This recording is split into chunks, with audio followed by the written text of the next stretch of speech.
الكريم أما بعد رب اشرح لي صدري ويسر لي أمري واحلل عقدة من لساني يفقهوا قولي رب زدني علما رب زدني علما رب زدني علما. قال رسول الله صلى الله عليه وسلم خيركم من تعلم القرآن وعلم. السلام علیکم ورحمۃ اللہ وبرکاتہ. ہم تو ثنا اس اللہ کی جس نے ہمیں یہاں پہ آنے کا موقع دیا.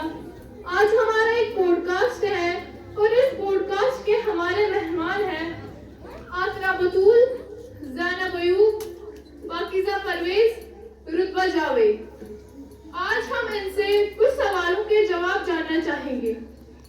یہ پوڈ کاسٹ شروع کرنے سے پہلے اگر آپ کو کوئی سوال ہے تو آپ کے موبائل فون اسکرین پہ ہمارا نمبر دیا گیا ہوا ہے تو آپ ہمیں کال کر سکتے ہیں. چلیے یہ پوڈ کاسٹ سٹارٹ کرتے ہیں. میرا پہلا سوال ہے زینب سے. Why we should avoid BTS? نحمده ونصلي على رسوله الكريم أما بعد. قال الله تعالى في القرآن المجيد والفرقان الحميد فأعوذ بالله من الشيطان الرجيم بسم الله الرحمن الرحيم. السلام علیکم ورحمۃ اللہ وبرکاتہ. وعلیکم السلام ورحمۃ اللہ وبرکاتہ. جی آپ نے جو سوال کیا why we should avoid BTS، ہمیں BTS کیوں چھوڑنا چاہیے. پہلے میں آپ کو بتاؤں کہ جو BTS ہے یہ ایک میوزک بینڈ ہے جو ہماری نوجوان نسل کو، جو ہماری ینگ جنریشن کو خود کی طرف اٹریکٹ کرتی ہے by their looks, by their style. خاص کر جو ہماری بہنیں ہیں یہ زیادہ BTS کو فالو کرتی ہے، ان کے کپڑوں کو فالو کرتی ہے. جو BTS ہے یہ کبھی عورتوں کا رقص کرتے ہیں تو کبھی مردوں کا رقص کرتے ہیں. میں آپ کے سامنے ایک روایت بیان کروں گی. حضرت ابن عباس رضی اللہ عنہ سے روایت ہے لعن رسول اللہ صلی اللہ علیہ وسلم المتشبہین من الرجال بالنساء والمتشبہات من النساء بالرجال. رسول اللہ صلی اللہ علیہ وسلم نے عورتوں کی چال چلن اختیار کرنے والے مردوں پر اور مردوں کی چال چلن اختیار کرنے والی پر عورتوں پر لعنت بھیجی ہے. تو اگر ہم BTS کو فالو کریں گے، کبھی ہم عورتوں کا رقص کریں گے تو جو ہماری بہنیں ہیں وہ کبھی مردوں کا رقص کرتے ہیں، تو اللہ بچائے ہمیں لعنت سے. اور جو BTS ہے، جو BTS والے ہیں یہ بیئر نہیں رکھتے ہیں، یہ داڑھی نہیں رکھتے ہیں. جو ہماری بھائی ہیں اگر ان کو فالو کریں گے، یہ داڑھی نہیں رکھیں گے تو یہ بالکل سنت رسول اللہ صلی اللہ علیہ وسلم کے خلاف جائے گا. ہمیں رسول اللہ صلی اللہ علیہ وسلم کی سنتوں کو اپنانا چاہیے. ہمیں غیر مسلم قوم سے مشابہت اختیار نہیں کرنی چاہیے. تو میری آڈینس سے جو بھی یہ پوڈ کاسٹ سنتے ہیں ان سے گزارش ہے کہ ہم سب کو رسول اللہ صلی اللہ علیہ وسلم کی سنتوں پر عمل کرنی چاہیے، نہ کسی غیر مسلم میوزک بینڈ کو فالو کرنا چاہیے. شکریہ. جزاک اللہ خیرہ. اب میرا سوال پاکیزہ پرویز سے ہے کہ کیا لڑکیوں کو میک اپ کرنا جائز ہے؟ الحمدللہ والصلاۃ والسلام علی رسول کریم اما بعد. السلام علیکم ورحمۃ اللہ وبرکاتہ. وعلیکم السلام ورحمۃ اللہ وبرکاتہ. جیسا کہ آپ کا سوال ہے کہ کیا لڑکیوں کو میک اپ کرنا جائز ہے، جی ہاں لڑکیوں کو میک اپ کرنا جائز ہے، لیکن اس میں کچھ شرطیں ہیں. اس میں شرطیں ہیں کہ کسی غیر محرم کو دکھانے کے لیے نہیں، کسی غیر محرم کو اٹریکٹ کرنے کے لیے نہیں، اور یہ شرط ہے کہ یہ کسی حرام چیز سے نہ بنی ہو اور اسے کسی بھی جسم کے حصے کو نقصان نہ پہنچے اور یہ پرماننٹ نہ ہو. شکریہ. جزاک اللہ خیرہ. اب میرا سوال آترا بطول سے ہے کہ آج کل کے دور میں جادو کرنا ایک عام سی بات بن گئی ہے. شرعی طور اس کا علاج اور حل کیا ہے؟ السلام علیکم ورحمۃ اللہ وبرکاتہ. وعلیکم السلام ورحمۃ اللہ وبرکاتہ. جی بالکل جیسا کہ آپ کا سوال ہے، آج کے دور میں جادو کرنا ایک عام بات ہو گئی ہے، لیکن اس میں اکثر لوگ جو ہے خصوصاً عورتیں جو ہیں اس گناہ میں شامل ہے. اور اگر ہم بات کریں اس کے علاج اور حل کی، وہ بالکل ممکن ہے اور بہت ہی آسان ہے. آپ سورہ بقرہ کی تلاوت کریں، سورہ ناس کی تلاوت کریں، سورہ فلق کی تلاوت کریں، آیت الکرسی پڑھیں اور اذکار میں صبح دعا پڑھیں اعوذ بکلمات اللہ التامات من شر ما خلق. شکریہ. جزاک اللہ خیرہ. اب میرا سوال رتبہ جاوید سے ہے کہ سجدہ سہو کیوں اور کیسے کرتے ہیں؟ الحمدللہ الحمدللہ الحمدللہ. نحمده ونصلي على رسوله الكريم. اما بعد رب اشرح لي صدري ويسر لي أمري واحلل عقدة من لساني يفقهوا قولي رب زدني علما رب زدني علما رب زدني علما. آپ کا جو سوال ہے وہ یہ ہے کہ سجدہ سہو کیوں کرتے ہو اور کیسے کرتے ہیں. پہلے اگر ہم دیکھیں سہو کا مطلب ہوتا ہے بولنا. سہو کے دو سجدے ہوتے ہیں. سجدہ سہو ہم 3 صورتوں میں کرتے ہیں. رکعت کی کمی یا زیادتی پر کمی کو پورا کرنے کے بعد، قاعدہ اولا تشہد یا کسی واجب کے بھولنے پر، شک واقف ہونے پر. اگر ہمیں شک ہو کہ ہم نے 3 پڑھی تھی 4 تو ہمیں 3 کر کے 1 رکعت اور پڑھنی ہے چاہے ہم نے 4 کیوں نہ پڑھے ہو. سجدہ سہو ہم سلام پھیرنے سے پہلے بھی کر سکتے اور سلام پھیرنے کے بعد بھی کر سکتے ہیں. دونوں طرح جائز ہے. اگر سلام پھیرنے کے بعد سجدہ سہو کیا جاتا ہے تو پھر دوسری مرتبہ سلام پھیریں گے. سجدہ سہو میں وہی دعا پڑھی جاتی ہے جو عموماً سجدے میں پڑھی جاتی ہے. قرات کے بھولنے پر سجدہ سہو نہیں ہوتا ہے. امام کے بھولنے پر سجدہ سہو ہیں اور جو مقتدی ہیں ان کے بھولنے پر سجدہ سہو نہیں ہے. شکریہ. جزاک اللہ خیرا. اب آپ لوگوں سے پھر ایک بار ریکویسٹ ہے کہ اگر آپ کو کوئی سوال ہے تو ہم سے رابطہ کر سکتے ہیں.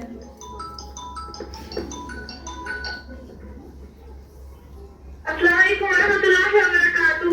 وعلیکم السلام ورحمۃ اللہ وبرکاتہ. جی میرا نام حذیفہ ارشاد ہے اور میں ہمارا سے ہوں. میرا ایک سوال تھا. جی فرمائیے. میرا سوال معلمہ رتبہ سے ہے.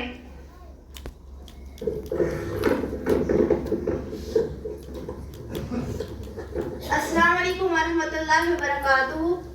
وعلیکم السلام ورحمۃ اللہ وبرکاتہ. جی میرا سوال تھا غسل کرنے کا طریقہ. غسل کرنے کا طریقہ. پہلے اگر ہم دیکھیں غسل کسے کہتے ہیں. جسم پر پانی بہانے کو غسل کہتے ہیں. پہلے دل میں غسل کی نیت کریں. نیت کے الفاظ کو زبان سے ادا کرنا بدعت ہے. بسم اللہ کہہ کر دونوں ہاتھوں کو پہنچوں تک 3 بار دھوئے. اگر جسم کے کسی حصے پر گندگی لگی ہو تو اسے دھوئے. پھر بائیں ہاتھ کو صابن یا مٹی سے اچھی طرح دھوئے. اگر ہمارے پاس صابن نہیں ہوگی تو ہم مٹی سے بھی اپنے ہاتھ دھو سکتے ہیں. پھر وضو کریں جس طرح نماز کے لیے وضو کیا جاتا ہے، لیکن پیر ابھی نہ دھوئے بلکہ غسل کرنے کے بعد دھوئے. پھر سر پر پانی ڈالیں یہاں تک کہ سر کی جڑ تر ہو جائے. پہلے دائیں جانب پانی بہائے پھر بائیں جانب پانی بہائے. پھر تمام بدن پر پانی بہائے. پہلے دائیں جانب پھر بائیں جانب. اگر غسل کی جگہ پانی وغیرہ جمع ہو تو غسل کی جگہ سے ہٹ کر اپنے دونوں پیر دھوئے. غسل کرنے کے بعد وہی دعا پڑھیں جو ہم وضو کرنے کے بعد پڑھتے ہیں. وہ دعا یہ ہے: اشہد ان لا الہ الا اللہ وحدہ لا شریک لہ واشہد ان محمدا عبدہ ورسولہ اللہم اجعلنی من التوابین واجعلنی من المتطہرین. شکریہ. جزاک اللہ خیرا.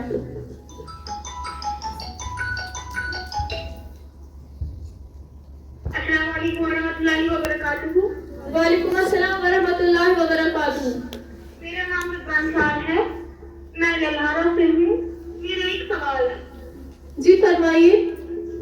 میرا سوال معلومہ تنشیدہ سے. تنشیدہ میرا سوال یہ ہے کہ اسلامی طور پر عورتوں کو پردہ کیسے کرنا چاہیے؟ جی آپ کا سوال یہ ہے کہ اسلامی طور پر عورتوں کو پردہ کیسے کرنا چاہیے. اسلامی طور پر عورتوں کو پردہ ایسے کرنا چاہیے کہ ان کے جسم کا کوئی بھی حصہ ظاہر نہ ہو اور کوئی غیر محرم انہیں نہ دیکھ سکے. جیسا کہ آپ کو پتا ہے کہ آج کل کے لباس جو ہے بہت تنگ ہوتے ہیں جن میں جسم کے حصہ جو ہے وہ ظاہر ہوتا ہے. رسول اللہ صلی اللہ علیہ وسلم نے فرمایا جہنم میں سب سے زیادہ 2 گروہ ہوں گی. پہلی وہ عورتیں جو اپنے بالوں کو جھولا بناتی ہیں دوسرے لوگوں کو اٹریکٹ کرنے کے لیے. دوسری وہ عورتیں جو لباس پہن کر بھی ان کے جسم کا حصہ جو ہے وہ ظاہر ہوتا ہے. شکریہ. جزاک اللہ خیرا.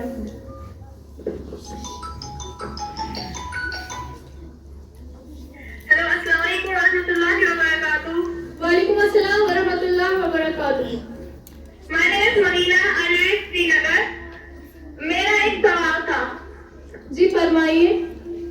میرا سوال معلومہ زینب سے ہے.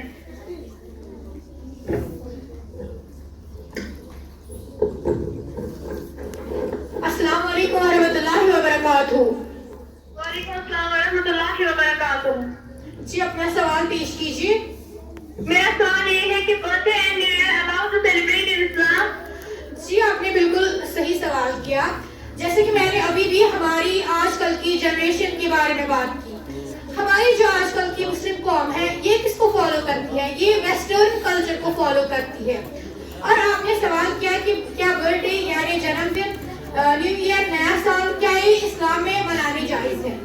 پہلے میں آپ سے یہ بتاؤں کہ ان دونوں دنوں پہ جب ہمارا جنم دن آتا ہے یا جب نیا سال آتا ہے تو ہم قبر کے نزدیک جاتے ہیں. ہماری زندگی کا ایک سال کم ہوتا ہے اور ہم قبر کے نزدیک جاتے ہیں. اور ان اسلامک میں اگر ہم دیکھیں جب رسول اللہ صلی اللہ علیہ وسلم کا جنم دن ہوتا تھا تو روزہ رکھتے تھے.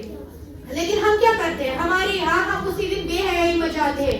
پچھلے سال جتنے ہم نے گناہ کیے ہی نہیں ہوتے ہیں ہم اسی دن اتنے سارے گناہ کرتے ہیں. ہم کفارہ ادا کرنے کے بجائے اسی سال گناہ کرتے ہیں.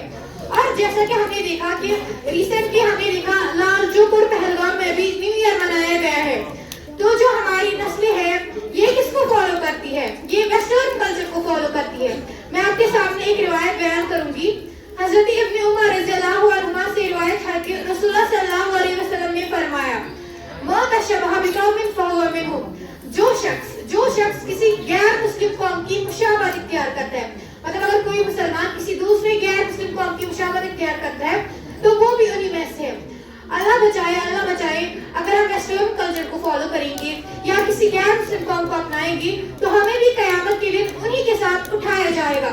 تو میری آپ سب سے یہی گزارش ہے کہ ہم سب کو، جیسے کہ میں نے بولا ان اسلامک میں اگر ہمارا جنم دن ہے تو ہمیں روزہ رکھنا چاہیے. یا نیو ایئر ہے تو ہمیں فیوچر کے لیے پلاننگز کرنی چاہیے. ہمیں پچھلے سال کے گناہوں کا کفارہ ادا کرنا چاہیے. لیکن ہم کیا کرتے ہیں؟ ہم اسی دن بے حیائی بجاتے ہیں، پارٹیز کرتے ہیں جو کہ اسلام کے خلاف جاتا ہے، جو کہ سنت رسول صلی اللہ علیہ وسلم کے خلاف جاتا ہے. اور امید ہے کہ آپ کو آپ کے سوال کا جواب مل گیا ہوگا. شکریہ. جزاک اللہ خیرا.